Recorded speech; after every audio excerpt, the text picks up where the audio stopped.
So the subject of today's episode is flow. You're watching Coco Talks, this is episode 2, and today I'm talking about flow. So in this episode I'm going to be talking all about how to achieve flow and a little bit of a description and an introduction to what flow is. Now the first social scientists and psychologists to ever coin this phrase, flow, were Nietzsche and Michał Csikszentmihalyi. Now they spoke about this idea of time passing and just being completely, entirely focused. The time almost dilates. It seems like 5 hours can pass in a few minutes. Now, the main thing I wanted to talk about today was how to achieve that kind of focus and what is happening, what's going on in the brain whilst this is taking place. Now, first of all, when we're achieving flow, we're doing it from a place of focus and purpose. So it's a lot easier to achieve flow when you're doing something that you really enjoy or something that you're gaining a dopamine boost from. That could be doing a crossword or doing a quiz where you get the answer right, and then from getting the answer right, you then have this dopamine kick in your brain, which creates this continual focus. So that's the most important thing. Purpose as well. Purpose overrides anything else. Because if you've got purpose, then you're going to want to have autonomy on something, and it's going to give you that motivation to continue. So the key ingredient of flow is obviously focus. So how do people achieve focus on any given subject or any task that they're doing? Well, first of all, it's about distraction management. It's about distraction management and getting in there early. So that might mean putting your phone to one side, leaving your phone in another room, or it might even be just turning off all notifications during this time that you're focusing, whether it's half an hour and a half, so on and so forth. Also, it's about understanding your own internal body clock. So what helps you focus? Is it a particular time of day? Me personally, I'm an early morning person, so when I get up in the morning, that's when I'm most productive. That's when I like to focus. Now, for other people, it might be at night. A lot of artists are more productive in the evening, in the late hours, so that could be their time zone. It could be 8 p.m, it could be 2 p.m. What is so important about achieving your flow is understanding which one of those is most beneficial and tailored to your progress. So if you can establish that, then you've passed the first hurdle of achieving flow. So we can create an environment and we can actually create an atmosphere and a setting in which we can be more productive and we can get into flow.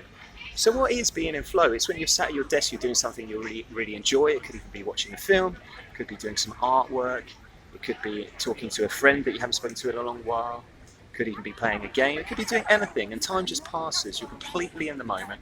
Almost seems like life and time is a bit flowy. The moments just merge together, and that's what's happening.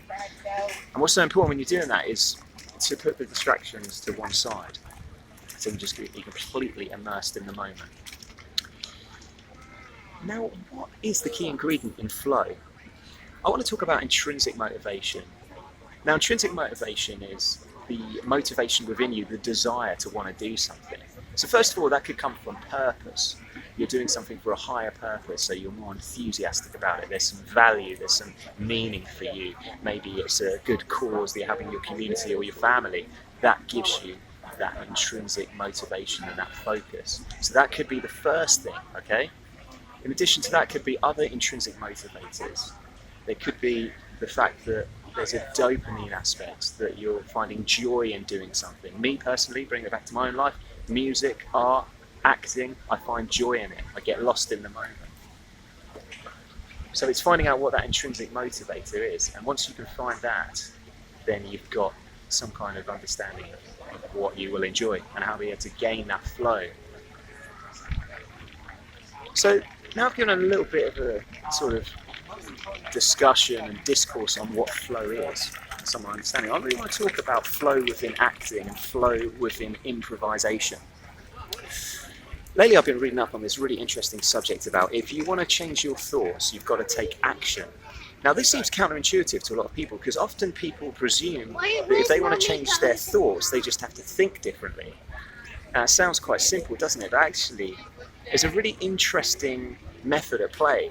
In order to change your thoughts, you actually have to change the surroundings and the stimuli, the impetus that creates those thoughts.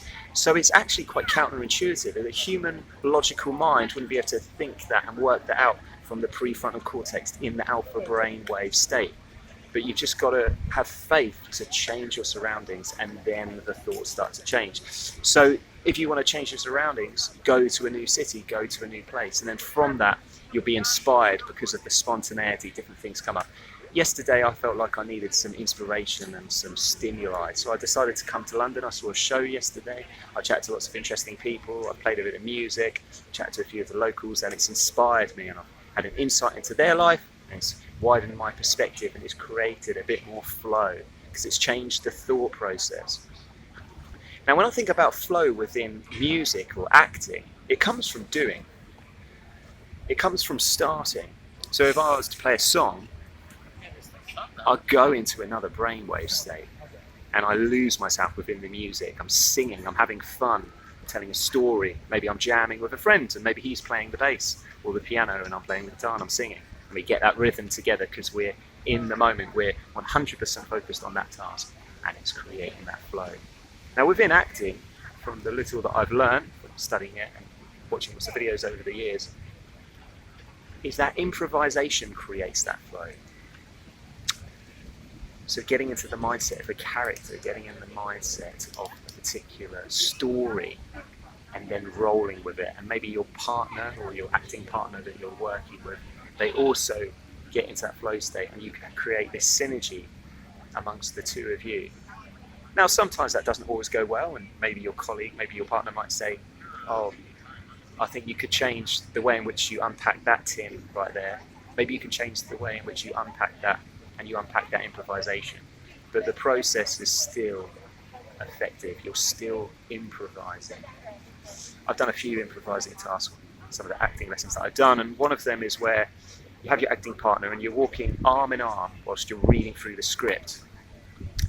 Now this is just a fun exercise. For number one, it's an icebreaker, but also it's an exercise in which you can become more comfortable with your acting partner, but also move around the room and create spontaneity. So the whole idea of being hooked to your partner is so that they can move a different way, you can move a different way.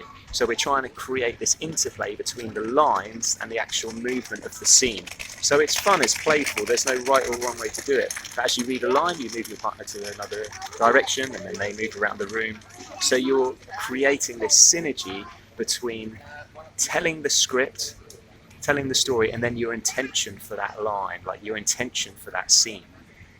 And this is really nicely reinforced simply by movement, of moving around the room. So movement, that's such a key component of flow, especially with acting and telling stories, moving around the room. You see this from really interesting, influential people like Jamie Foxx. When he's telling a story, he pauses mid-flow, he puts his hand, and then he tells you the rest of the story. He keeps you waiting, he keeps that suspense. So it's the way in which he communicates. And there's lots of great speakers and communicators that do things like this. They keep you on a cliffhanger, they keep you on a hook. It's really interesting when listening to them because you're waiting to hear what the next part of that discussion is about. And we can do this through inflection, how we can change our voice, and then we can bring it back quieter to tell you something that's a bit more important, to get our point across. And that's what some of these really interesting, really intelligent speakers do. So someone like Jamie Foxx, he lights up a room and he creates that flow with his personality. So when he walks in a room, he sets the tone. You know, he lights up, he's very extroverted, he makes people laugh, he makes people feel comfortable. He even does this on talk shows. When he's on Jimmy Fallon, you know, he'll walk in and then he'll break the fourth wall, you know, he breaks protocol. He asks, how's your family? And then he says, oh, I'll bring it back. Let's talk about the scene. You ask me whatever questions you want. So he makes people feel comfortable. He creates this comfortable environment that's perfect for flow. So a lot of it is about environment and setting the scene. So that ties in again with when you're creating flow within your own life or your own workplace or at home. You know, you're creating that environment. What works for you? Is it having some nice ambient music? Is it silence, a bit of nature, sitting in a park? You know, whatever it is, it's personal to you, and you'll know what creates that. So environment and setting. So that's mainly what I want to talk about today. That's episode 2, talking on the subject of flow. And for me, the reason I think this is so important is because people are most productive during this time. And I think it's where people can really achieve great things. So yeah, I hope you enjoyed that video. If you do, please like, subscribe to my YouTube channel. I'll be uploading a video fairly often. There's no set time. Again, following that pattern of flow. I'm not going to create a particular time because I don't want to veer away from flow. But I'll be uploading videos invariably. You can catch them here, all on Coco Talks. I've been Hugh Gibbs, and I hope you have a wonderful week. God bless. Bye.